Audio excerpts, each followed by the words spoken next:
কুষ্টিয়া ইসলামী বিশ্ববিদ্যালয়ের সমাজ কল্যাণ বিভাগের সভাপতি ও সহকারী অধ্যাপক আসমা সাদিয়া রুনার হত্যাকাণ্ডের এজাহারভুক্ত আসামি ও মাস্টার মাইন্ড চিহ্নিতপূর্বক দ্রুত গ্রেপ্তার করে দৃষ্টান্তমূলক শাস্তির দাবিতে মানববন্ধন অনুষ্ঠিত হয়েছে।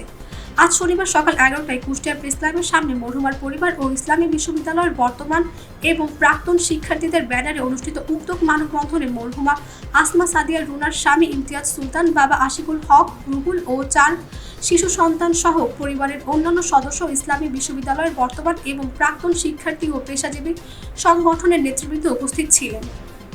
ঘণ্টাব্যাপী চলা উক্ত মানববন্ধনে বক্তারা মরহুমা আসমা সাদিয়া রুনার হত্যার সাথে জড়িত মাস্টার মাইন্ডদেরকে চিহ্নিত করে দ্রুত আইনের আওতায় আনার দাবি জানান। তারা কিভাবে বলতে পারে একটা দিন কি তোমার ম্যামের সাথে তারা ভালো আচরণ করেছে সাক্ষী দিতে পারবে?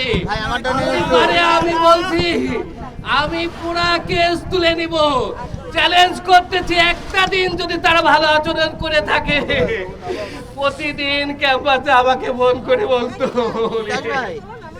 প্রত্যেকে আমার সাথে এত খারাপ আচরণ করে। আমি কি শিক্ষক? আমি না শিক্ষক না চেয়ারম্যান।